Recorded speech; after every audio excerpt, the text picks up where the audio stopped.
And Steamboat Geyser, the tallest active geyser in the world, erupted again yesterday morning at about 5:30. Now, this is the third time Steamboat has erupted this month. People are flocking to the park, hoping to get a lucky break and be there when the highly sporadic feature goes off.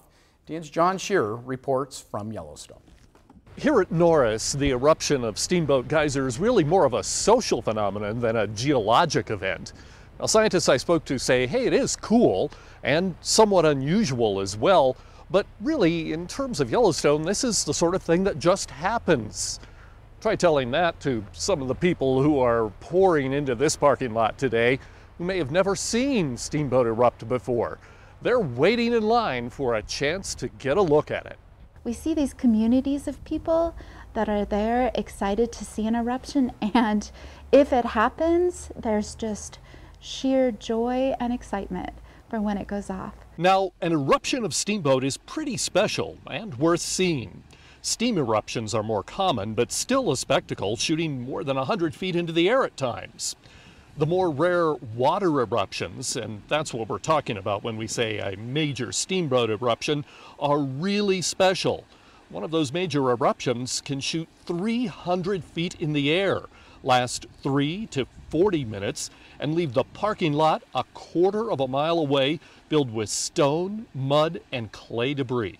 The only constant in Yellowstone is change, and Old Faithful is our only constant geyser at this point, and certainly Steamboat is not. Scientists at the Yellowstone Volcano Observatory say an eruption pattern has now been established. Steamboat is currently going off every 5 to 10 days. Great, so now you can make plans to catch it, right? Well, not so fast. Here's the rub. Scientists have no idea when the eruptions will stop.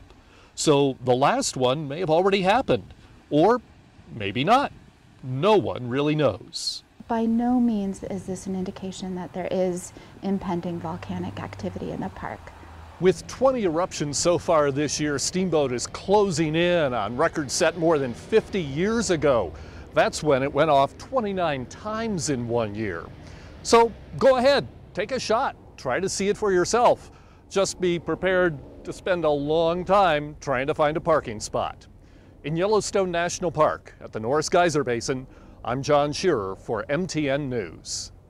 Now, before you get concerned, scientists tell us these geyser eruptions are not an indication of volcanic activity in Yellowstone. Geyser activity happens within a few hundred feet of the surface. Volcanic activity happens miles underground. So no, it's not. John Shearer actually still there waiting. Yeah. We are not going to see him for 3 to 5 days. Hopefully it's going to go up. We were